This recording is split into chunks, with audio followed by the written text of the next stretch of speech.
Welcome to another edition of iPaceOwner Breaking News.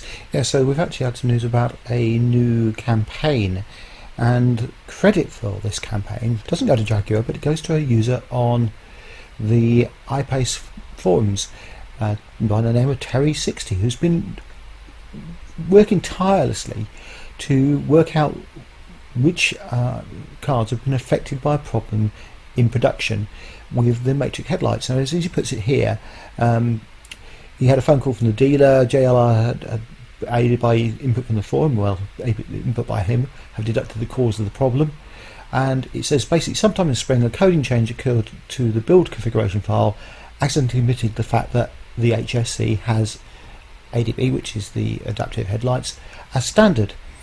All subsequently built HSCs have had their ECUs, that's the engine control unit or electronic control unit, programmed without the knowledge that ADB was on board.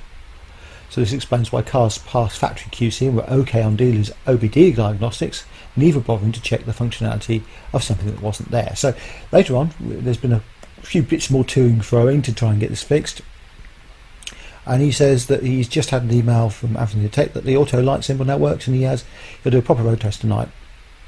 So that all sounds very good, and basically it's fixed in a release which I think if we go back a page we can find the details of. So here's the H253 service action. Adaptive driving beam ADB is inoperative, and on certain 2020 model year Jaguar I-Pace's adaptive driving beam system has been incorrectly configured. If turned on in the instant cluster menu, will not operate.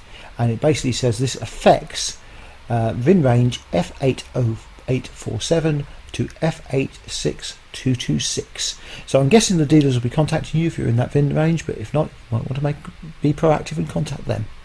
Obviously, if your adaptive beams work, then there's no need to have this update done, but it's certainly worth checking.